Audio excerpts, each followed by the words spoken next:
The Catholic Church has a complicated relationship with powerful women. On one hand, it spent 2000 years telling women to be quiet, modest, and obedient. On the other, some of the most radically independent, unapologetically bold women in Western history are Catholic saints. Women who argued with popes. Women who were investigated by the Inquisition. Women who were burned alive and then canonized. These are 5 saints who were, by every standard of their time, too much, too direct, too independent, too themselves, and the Church put them on the altar anyway.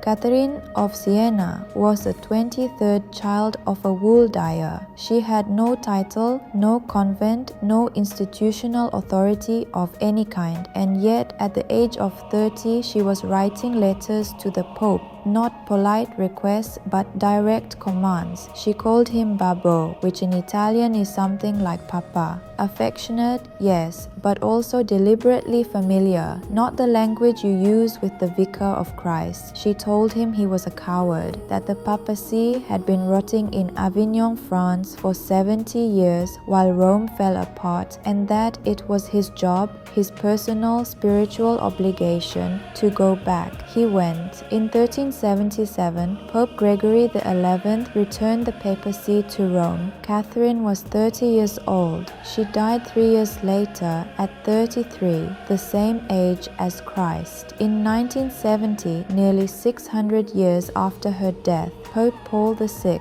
declared her a doctor of the Church. She was only the second woman in history to receive that title, and she received it just days after the first, Teresa of Avila, the next saint on this list, who was declared doctor in the same week, a layperson, the daughter of a dyer. 600 years to get the title. The Church works on its own timeline. Teresa of Avila founded 17 convents across Spain, reformed an entire religious order against the wishes of her male superiors, and wrote some of the most sophisticated theological texts in the history of Christianity. The Spanish Inquisition investigated her twice. Here's the thing about Teresa and the Inquisition that most people don't know. Her autobiography, the book of her life, was not written as a memoir. It was written as a confession.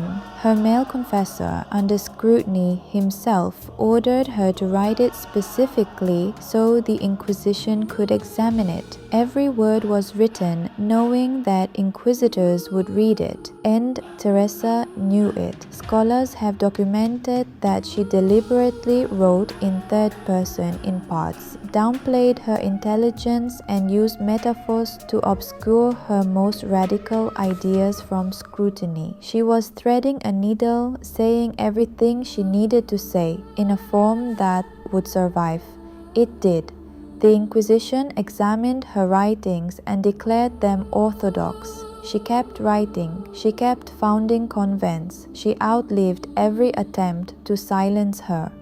In 1970, she became the first woman ever declared a doctor of the Church, the same week as Catherine of Siena. The Inquisition must have been thrilled. Mary Magdalene was the first person to witness the resurrection. The Gospels are explicit about this. She was sent by Christ himself to tell the apostles, which is why early church theologians called her the Apostle to the Apostles. And then, in the year 591, Pope Gregory I gave a sermon. In that sermon, he decided that Mary Magdalene was the same person as the unnamed sinful woman who appeared in Luke, a woman who, by implication, was a prostitute. There is no textual basis for this. The Eastern Church never accepted it. But Gregory was the Pope, and his reading became doctrine. For 1400 years, the most important female witness in Christian history was remembered as a reformed prostitute.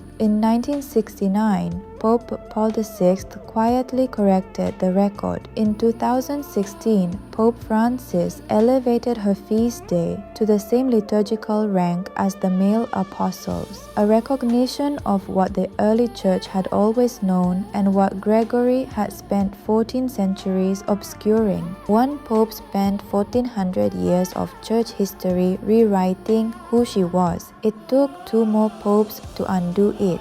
Hildegard of Bingen was born in 1098. By the time she died in 1179, she had composed over 70 musical pieces, written 3 books of theology, 2 books of medicine, 1 of natural history, and what is considered the first morality play in Western literature. She also invented her own alphabet. She conducted 4 preaching tours across Germany, something essentially unheard of for a woman in the 12th century, addressing clergy and laity directly, calling out corruption and demanding reform. The bishop she challenged didn't always love it, but her writings had been examined and approved personally by Pope Eugenius II in 1147, which, as one scholar put it, was the medieval equivalent of getting on Oprah. She died at 81 in 1179. She was not formally canonized until 2012,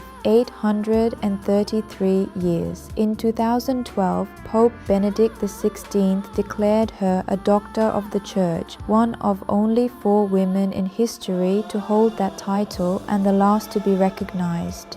Her feast day is September 17th. Her music is still performed. Her medical writings were ahead of their time by centuries. The Church eventually catches up. It just takes a while. Joan of Arc is the only person in history to have been both condemned and canonized by the Catholic Church. Let that land for a second. In 1431, she was 19 years old. An ecclesiastical court controlled by English allied clergy found her guilty of heresy. She was burned at the stake in Rouen. Her ashes were scattered in the Seine so that no relics could be collected.